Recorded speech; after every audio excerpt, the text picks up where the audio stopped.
آفتاب صاحب اس میں ایک دو چار فنڈامنٹلز ہیں جو ہم میرے خیال میں مس کر رہے ہیں. جہاز نہیں ہے جو پہلے ہوا کرتا تھا, وہ فائنینسرز نہیں ہیں جو جلسے منعقد کروایا کرتے تھے, وہ آشرواد بھی نہیں ہے جو پہلے ہوا کرتا تھا. تو خان صاحب نے پہلے وہ جلسے پہلی کی وہ سیاست ان تمام فیسلٹیز کے ساتھ کی ہے. اب اس کی جگہ نئے فیسلٹیز کوئی آتی ہیں یا نہیں آتی ہیں, بہت بڑا سوال. آپ بھی جانتے ہیں پاکستان میں ایسی فیسلٹیز کے بغیر سیاست نہیں ہو سکتی. بہت اچھی بات کی آپ نے, شکر ہے کہ یہ بات کر دی کسی نے. ایک چیز سے میں ایگری کروں گا کہ آشیرواد نہیں ہے.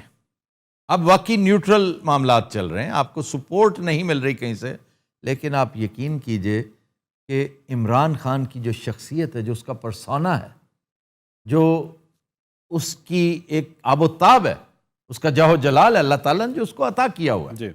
وہ ہر لیڈر کو, ہر ایک پیر کے حصے کے مرید بھی ہوتے ہیں, فالوورز بھی ہوتے ہیں. تو جو اس کا فالوور باہر بیٹھا ہے نا اوورسیز, وہ آج بھی 10 ٹائمز زیادہ ریسورسز اس پر نچھاور کرنے کے لیے تیار ہے, کیونکہ ہمارے ساتھ وقتاً فوقتاً وہ گفتگو کرتے رہتے ہیں میرے شوق کسوٹی کے حوالے سے. بالکل کہ بھائی جان آپ اسے یہ مشورہ کیوں نہیں دیتے, آپ اسے کیوں نہیں کہتے کہ تم ڈیپینڈ کیوں کر رہے ہو ان پہ. آپ بات کریں, ہم یہ کر سکتے ہیں, ہم ایک پیرلل, آپ کو ایون IMF پہ ڈیپینڈ کرنے کی ضرورت نہیں ہے. ہم اس حد تک جانے کو تیار ہیں. آخر کوئی وجہ ہے کہ ہماری ریمیٹنس پہلے سے اتنی بڑھ کیوں گئی ہے؟ کسی وجہ سے بڑھی ہے کہ اس کے چاہنے والے باہر بہت بیٹھے ہیں. اور پہلے بھی یہ جو آپ کا شوکت خانم پروجیکٹ ہے, یہ کبھی شرمندہ تعبیر نہ ہوتا اگر عمران کے لیے وہ سٹرینگتھ وہاں سے نہ آتی جو اوورسیز ہے. تو اس لیے جلسے کا اہتمام کرنا, جہاز بڑے سستے ہیں بائی دا وے. تو پاکستان میں تو ایک اینکر کے پاس تھا, انہوں نے بھی بھیج دیا. جی, وہ مبشر کے پاس تھا, ہمارے یار کے پاس تھا. اور دلچسپ بات یہ, اس کا خرچہ بھی کوئی نہیں تھا, اس نے ڈرائیور بھی نہیں رکھا ہوا تھا. اس وہ خود چلاتا تھا, پتہ نا, جس دن فری ہوتا تھا وہ جہاز لے جاتا تھا. وہ کہہ رہے ہیں جس کو بیچا اس نے پیسے بھی پورے نہیں دیے, ابھی بتایا تھا انہوں نے مجھے. تو جہاز مہنگا کوئی نہیں, کوئی ایسا, یہ گلف سٹریم ہے 350, very easy to buy, very easy to handle, easy to maintain. یہ کوئی مسئلہ, یہ کوئی معاملہ نہیں ہے. جہانگیر ترین والا جہاز ان سے بہتر ہے, وہ جیٹ ہے, میں تو پروپیلرز والے کی بات کر رہا تھا. یہ چیزیں میٹر نہیں کرتی. البتہ وہ جو آشیرواد ہے نا, اس کے بغیر وہ بات, وہ تنتنا نہیں رہتا آپ کے اندر. تو اگر وہ نہ رہے تو ہمارے ملک میں یہ, تو میں سمجھتا ہوں کہ ہمارے جو سیاستدان ہیں, جو سیاسی ایکٹرز ہیں, سیاسی گیم کے جو کھلاڑی ہیں, وہ گھر سے صبح ایک بینوکولرز لے کر نکلتے ہیں اور یوں لگا کر بیٹھ جاتے ہیں کہ وہ قوتیں جو ہیں وہ آج کل کس کے ساتھ ہیں. سٹاک مارکیٹ جو ہماری سیاست کی, وہ ان قوتوں پہ بہت ڈیپینڈ کرتی ہے. مجھے بہت ہی افسوس ہوا ہے کہ اس میں کوئی تبدیلی نہیں آئی. آج سے 35 سال 40 سال ادھر جو ضیاء الحق کے دور میں جو سارا سلسلہ تھا, وہی کچھ آج بھی چل رہا ہے. نومنکلیچر چینج ہو گئے. مطلب مشرف آیا تو اس نے مارشل لاء نہیں لگایا, وہ چیف ایگزیکٹو بن کے آگے بیٹھ گیا تھا. باقی اس نے وہ سارا کچھ کیا جو کہ ایک مارشل لاء ایڈمنسٹریٹر کرتا ہے. اور سب سے پہلے پتہ وہ کیا کرتا ہے, وہ اپنے ہی غبارے میں سے ہوا نکالتا ہے, ایک سوا مار کے. تو کہتا ہے کچھ نہیں ہوا, کوئی مسئلہ نہیں, میں نے کوئی انقلاب نہیں لانا, آپ کنٹینیو کریں, آپ بھی جاری رکھیں, بس مجھے کسی نے کچھ نہیں کہنا.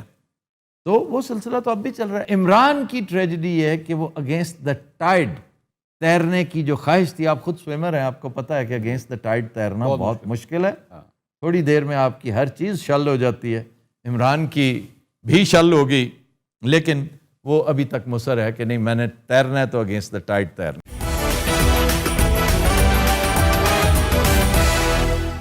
منصور, میرے ویورز جاننا چاہتے ہیں کہ آپ نے اپنے کریئر کا آغاز کیا سوچ کر کیا. آپ اچھا خاصا بزنس کر رہے تھے, بزنس کی طرف سے, یہ very few people would know کہ یہ بزنس مین تھے, businessman turned journalist and host. جی سر 2007 کی بات ہے, میں اپنے فیملی بزنس سنبھالتا تھا, لیکن مجھے یہ فیل ہوتا تھا کہ میرا یہ پوٹینشیل اس سے زیادہ ہے, میں اس سے زیادہ کچھ کرنا چاہتا ہوں, and I want to do something on my own. تو ڈان نیوز انگلش میں آپ کو یاد ہوگا ایک دفعہ لانچ ہوا تھا. جی. میں نے زندگی میں پہلی دفعہ اپنا CV بنایا, جا کے وہاں پہ دے دیا. تو مجھے پتہ بھی نہیں تھا کہ کیا کرنا ہوگا, کس طرح کرنا ہوگا. انہوں نے اگلے دن بلا لیا, انہوں نے کہا کہ جی آپ کو ہم رکھ لیں گے ایز اے رپورٹر. تو میں نے کہا جی کرنا کیا ہوگا. انہوں نے کہا آپ نے جا کے اسپورٹس کور کرنی ہوگی, کیونکہ میرا اسپورٹس کا بیک گراؤنڈ تھا, سوئمنگ کا. سر میں پاکستان کی جونیئر سوئمنگ ٹیم کا کیپٹن رہ چکا ہوں. اچھا, واہ. جی. تو انہوں نے کہا جی آپ نے یہ کرنا ہوگا. میں نے کہا جی ٹھیک ہے, میں کر لوں گا, کوئی ایشو نہیں ہے. تو پہلے ہی ہفتے, یہ وہ ہفتہ تھا جس میں افتخار چودھری صاحب کو ہٹا دیا گیا تھا. اچھا اچھا. اور ہر جگہ مظاہرے سٹارٹ ہو گئے. میری پہلی ڈیوٹی لگی مال روڈ کے اوپر. انہوں نے کہا جی مظاہرہ ہو رہا ہے, آپ جائیں جا کے دیکھیں, کور کریں اس کو جا کے. میں وہاں پہ گیا, آنسو گیس کے فائر ہو رہے ہیں, ڈنڈے چل رہے ہیں, گرفتاریاں ہو رہی ہیں. I felt so good. میں نے کہا بڑے مزے کی فیلڈ ہے, آپ نے یہ کور کرنا ہوتا ہے. تو مجھے بڑا مزہ آیا. تو میں نے اگلے دن ان سے کہا جی دوبارہ کہیں پہ ایسا دنگا فساد ہو تو مجھے بھیجیے گا, مجھے بہت اچھا لگا.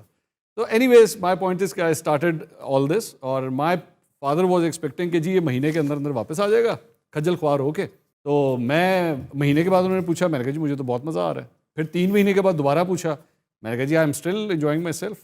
یہ کرتے کرتے کرتے کرتے 15 سال ہو گئے, پتہ نہیں لگا اس فیلڈ کے اندر. آپ کی اس بات سے مجھے یاد آیا کہ نیشن ڈیز میں پہلے بھی تذکرہ کر چکا ہوں, میں ہاتھ پہ ہاتھ دھرے بیٹھا ہوا تھا, میں کرائم رپورٹر تھا.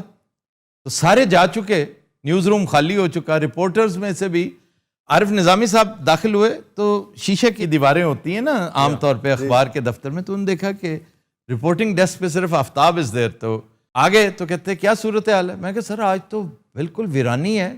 تو کہتے کتنی سٹوریز فائل کی ہیں؟ میں نے کہا میں ایک بھی نہیں کر سکا, ہوا ہی کچھ نہیں لاہور میں. کہتے کوئی قتل کوئی ڈکیتی. میں نے کہا جی کچھ بھی نہیں ہوا. کہتے بیٹھے رہو, ہو سکتا ہے اللہ فضل کر دے. عمران اقتدار میں آیا تو انتہائی فلیکسیبل ہوگا, اور فلیکسیبلٹی جان ہوتی ہے ڈپلومیسی کی. آپ کہیں اڑی دکھا گئے نا تو ایسی تقریروں میں مجمع کو امپریس کر سکتے ہیں, ٹیبل پہ آپ ہمیشہ لوز کرتے ہیں. آپ نے ایک سٹینڈ لے لیا, نہر سویز کیس سٹڈی کے طور پہ جائیے پڑھیے سویز کرائسس کو, کیونکہ ہم نے تو اتفاق سے یہ چیزیں یاد رہ گئی ہیں کہ یہ پڑھ رکھی ہیں کہ ناصر بیٹل فیلڈ میں جنگ ہار گیا, UN میں جا کے جیت گیا. آج بھی سویز اسی کے قبضے میں. اسی طرح ہی پھر ایک اور مثال, وہ بھی اتفاق سے ایجپشن ہے, that is camp David. Camp David میں اس نے نیشنل انٹرسٹ دیکھی تھی سادات نے, کہ میری نیشنل انٹرسٹ کیا کہتی ہے. یہ ساری چیزیں کرنی پڑتی ہیں, سیکھنی پڑتی ہیں. میں سمجھتا ہوں عمران نے بہت کچھ سیکھا ہے ان کرائسس سے. آپ نے بات مداخلت کی تھی کہ امریکی صرف اپنی انٹرسٹ دیکھتا ہے.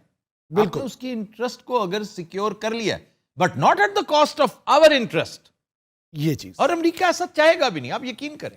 بات کرنے کا, سمجھانے کا ایک طریقہ ہوتا ہے. امریکی مفادات کا تحفظ ضرور کیا جائے, لیکن اپنے مفادات کو بالاتر رکھا جائے. جی میں نہیں کہہ رہا امریکی مفادات کا تحفظ ہم نے کرنا ہے, وہ امریکہ خود کرے.